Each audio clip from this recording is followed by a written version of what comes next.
Hello friends, तो चलो आज आप जोशू धोरण 6 चैप्टर नंबर 7 अपूर्णांक संख्याओं।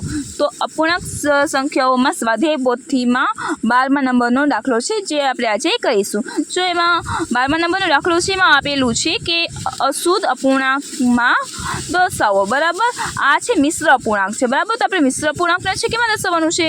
अशुद्ध अपूर्णांक में। बराबर, तो आ पेलो दाखलो छे, आपणे जोई लईए के शुं आवेल रकम छे 2.3 पंचमांश। बराबर, आने आपणे अशुद्ध अपूर्णांक में दर्शावવું હોય अशुद्ध अपूर्णांक में तो शू करवानुं पड़े? आ बेनो शुं थाय? गुणाकार थाय छे। बराबर, तो 5 × 2 अने आ छे आ बेनी वच्चे शुं थशे?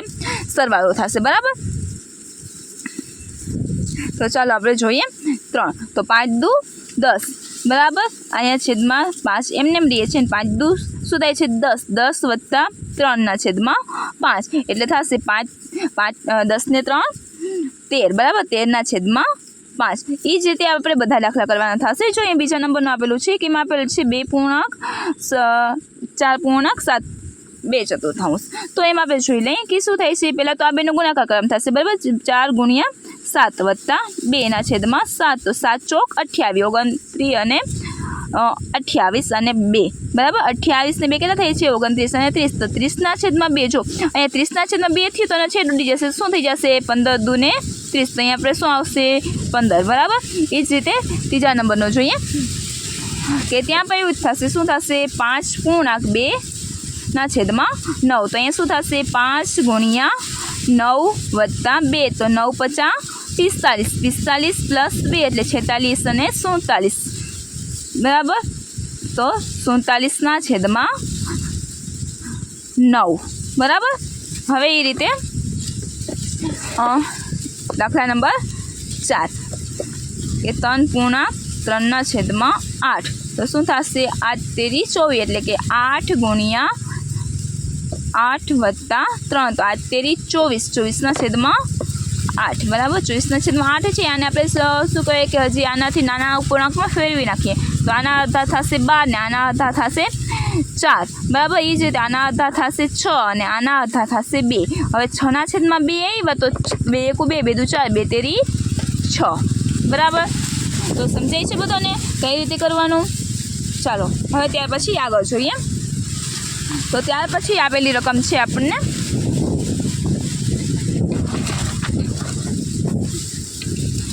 के 5मा नंबरनो। बराबर, के 5.1 ना छेदमां 6 तो अहीं एम ज थशे 5 × 6 + 1 एटले के 5 × 6 = 30 ने 1 31 तो 31 ना छेदमां 6।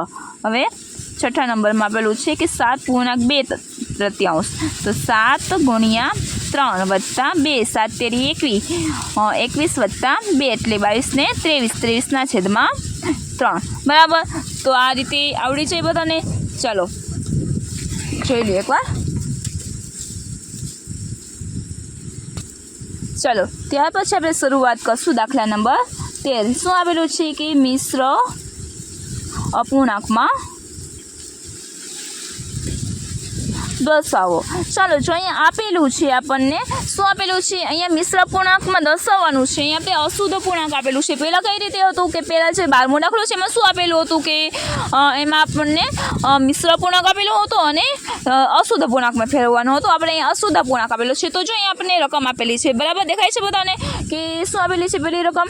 કે 13 ના છેદમાં 3 તો આપણે શું કરવાનું કે 13 ભાગ્યા 3 तो 3 નો ઘડો બોલવાનો 13 3 × 3 3 × 6 3 9 3 ચોક 12। बराबर, 3 ચોક ने 12 एक वैधा। हवे जो आ वस्तुने अमे दर्शाववानी थाय छे। बराबर, तो हमेशा आ छे क्यां आवशे? अहींया नीचे आवशे। हवे आ छे क्यां आवशे? अहींया आवशे ने आ छे क्यां? ऊपर वही जशे। बराबर, तो आनो जवाब शुं आवशे? 4.1 ना छेदमां 3। बराबर, ए ज रीते बीजो दाखलो छे। आपणे बीजो जोईए के बीजामां शुं आपेलुं छे के 19 ना छेदमां 4 तो आपणे एनो पण एम ज करी लईए। बराबर, के शुं थशे?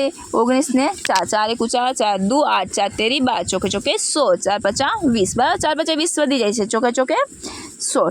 बराबर, हवे 9 मांथी 6 जाए तो 3 વધશે। बराबर, तो अहींया शुं थशे के आने आपणे लखी नाखीए। आ छे ए आपणे हमेशा नीचे लखशुं, आ छे अहींया साइडमां अने आ 3। बराबर, तो आनो जवाब शुं आवशे? 4.3 ना छेदमां 4। बराबर, ए रीते ત્રીજા નંબરનો જોઈ લઈએ કે 31 ના છેદમાં 5 तो આપણે શું કરીએ કે 31 ભાગ્યા 21 ભાગ્યા 5, 5 એકુ 5 ચોક ને 20, બરાબર 1 વધ્યો. આને આપણે દર્શાવી દઈએ કે શું થશે, 5 અહીંયા, 4 છે અહીંયા અને 1 છે અહીંયા, બરાબર. એ જ રીતે આપણે બધા જ દાખલા કરી લેશું.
ચાલો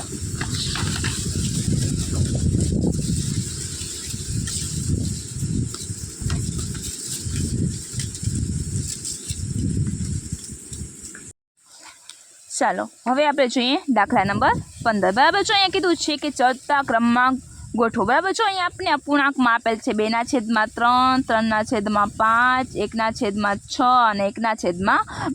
ચાલો આવું આપેલું છે, પણ આપણે ચડતા ક્રમમાં ગોઠવવું છે, બરાબર. આપણને ખબર છે ચડતા ક્રમમાં એટલે સૌથી પહેલાં નાનો, એનાથી પછી એનાથી મોટી સંખ્યા, પછી એનાથી મોટી, પછી એનાથી મોટી. પણ અહીંયા જો શું આવેલું છે, બધાના છેદ છે જુદા જુદા આપેલા છે, બરાબર. તો આપણે પહેલાં શું કરશું કે આ બધા જ છે ને આપણે લસા કરી લઈએ. તો આપણે અહીંયા છેદમાં આપેલ છે એનો લસા લઈએ 3, 5, 6 અને 2.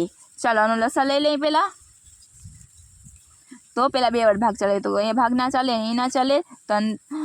3 દુ 6 અને 2 એકુ 2. હવે 3 થી ભાગ ચાલે, 3 એકુ 3, 5 ના 5 એમ, 3 એકુ 3, 1 ના 1. હવે 5 થી ભાગ ચાલે, બરાબર. 1, 1, 1 અને 1, બરાબર. લસા લઈએ. શું મળ્યો આપણને, 5 ગુણ્યા 2 ગુણ્યા 3 એટલે કે 5 દુ 10 ને 3, 10 તેરી 30, બરાબર. આપણે બધાના છેદમાં શું કરવાનું રહેશે, 30 કરવાના રહેશે. તો આપણે જોઈએ કે પહેલાં છે આ 3 છે એને મારે કેટલા વડે ગુણાવવું પડે, તો 30 થાય તો 10 વડે ગુણાવવું પડે. હાલો મેઇન અહીંયા 10 વડે ગુણાવ, તો મારે ઉપર 10 વડે ગુણાવવું પડે, બરાબર. ત્યાર પછી આ છે એને મારે કેટલા વડે ગુણાવવું પડે, 5 ને હું કેટલા વડે ગુણાવું તો 30 થાય, 5 6 30, બરાબર. તો મારે અહીંયા 6 વડે ગુણાવવું પડે. ત્યાર પછી 1/6, તો એને મારે કેટલી વાર ગુણાવો તો 30 થાય, તો 5 વડે. તો ઉપર મારે 5 વડે ગુણાવવું પડે, નહીં અહીંયા 1/2, તો એને મારે 30 કરવા માટે મારે એને કેટલા વડે ગુણાવવો પડે,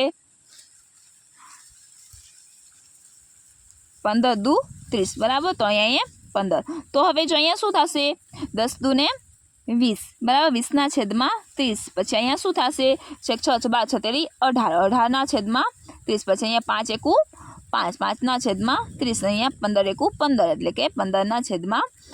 ચાલો હવે આપણને બધી જ વસ્તુ મળી ગઈ છે, તો આપણે જોઈ લઈએ, બરાબર. હવે આને ચડતા ક્રમમાં ગોઠવીએ. બધાની પહેલાં શું આવશે, 15/30, બરાબર. ત્યાર પછી 5/30, પછી શું આવશે 15/30. ત્યાર પછી 18/30, પછી 20/30, બરાબર. આવડી જાય. ચાલો એ જ રીતે હવે બીજા નંબરનો દાખલો જોઈ લઈએ. અહીંયા આપણને આપેલ છે 3/4, બરાબર. ત્યાર પછી 1/2, પછી 5/8, પછી 9/16. જો અહીંયા તો તમને ખબર પડી હશે કે 16, બરાબર. બધી જ સંખ્યા છે, બરાબર. એમાં આપણે 16 લસા લઈ શકશું. તો હવે જો અહીંયા હું કરું છું, બરાબર, કે શું કહેવાય 16 રસ્તા કઈ રીતે, જો આ 4ના ઘડિયામાં 16 આવે છે, 2ના ઘડિયામાં આવે, બરાબર. ત્યાર પછી 8ના ઘડિયામાં આવે અને 16 તો 16ના ઘડિયામાં આવે જ, બરાબર. તો આપણે જોઈ લઈએ કે મારે 4 છે એને કેટલા વડે ગુણાવવું તો 16 થાય, ચોકે ચોકે 16, બરાબર. પછી આ 2 છે એને કેટલા વડે ગુણવું પડે, 8 દુ 16, બરાબર. ત્યાર પછી અહીંયા 8 આપેલા છે, તો 8 દુ 16 અને 9 છે એને કંઈ નહીં તો 1 વડે ગુણાવી દેવાનું, બરાબર. 16 એકુ 16.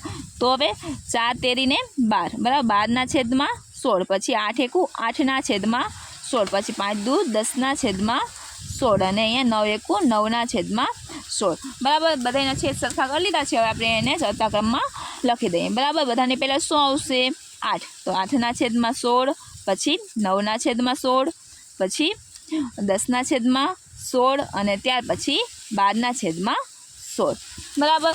ચાલો ત્યાર પછી આપણે આ ચડતા ક્રમમાં ગોઠવ્યું તો એ જ રીતે અહીંયા આપેલું છે એને આપણે હવે કેના ઉતરતા ક્રમમાં ગોઠવવાનું છે, બરાબર. એ રકમ આપેલી છે, જોઈ લઈએ કે ઉતરતા ક્રમમાં લખો, બરાબર. દાખલા નંબર 16.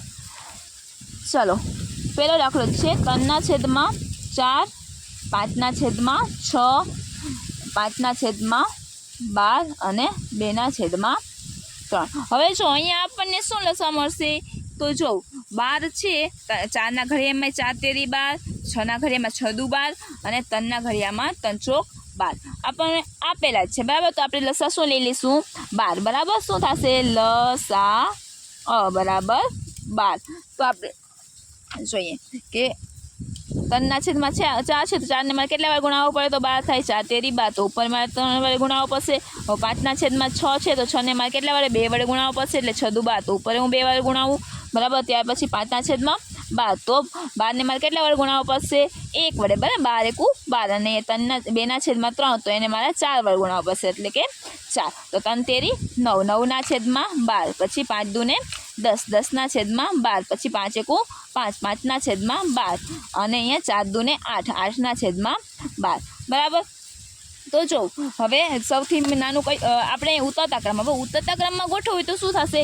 બધાની પેલા મોટી સંખ્યા આવશે, બરાબર ને. તો ચાલો આમાંથી મોટી સંખ્યા કઈ છે? 10, તો 10/12, પછી 9/12, પછી 8/12 ને પછી 5/12, બરાબર.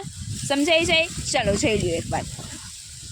અને એવું હોય તો તમે વિડીયો સ્ટોપ કરી અને ત્યાર પછી દાખલો છે ગણી શકો છો.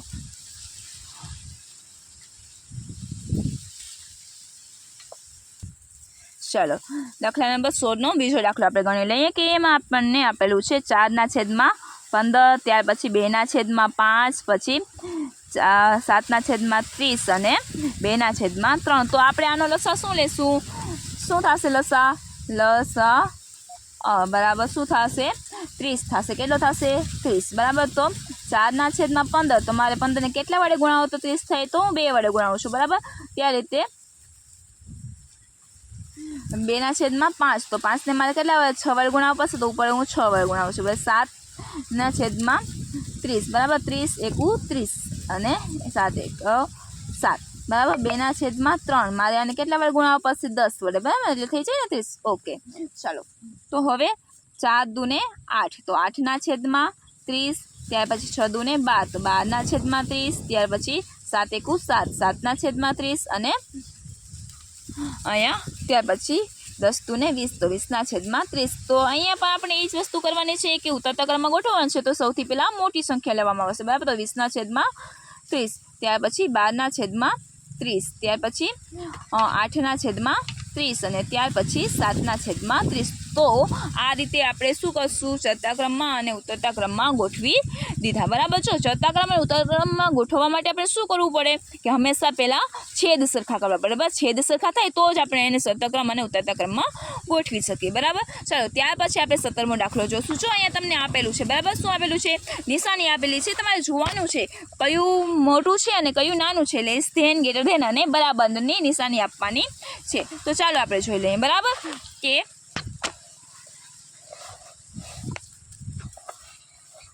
પેલું, બરાબર. તો અહીંયા તો આપણને ખબર પડી જાય છે. આપણને ખબર છે કે શું કહેવાય, હંમેશા જેના છેદ નાના હોય એ હંમેશા મોટી સંખ્યા હોય છે, બરાબર. તો અહીંયા આપણને શેની નિશાની આવશે? જો પહેલાં તો નિશાનીને આપણે જોઈ લઈએ કે આ છે શું છે? ગ્રેટર ધેન છે, આ લેસ ધેન ને આ બરાબર. જો જ્યારે તમને ગ જેવું દેખાય એટલે આપણે શું વાંચવાનું? Greater than. અને જ્યારે તમને લ જેવું દેખાય, બરાબર, દેખાય છે ને આ લ જેવું, તો એને આપણે શું વાંચવાનું? લેસ ધેન, બરાબર. અને આ તો બરાબર આપણને ખબર જ છે. તો ચાલો શું કહેવાય કે ગ્રેટર ધેન અને લેસ ધેન. હવે આપણે એ બે વસ્તુ જોવા માટે પહેલાં તો કે ક્યારે ગ્રેટર ધેન લાગે છે ને ક્યારે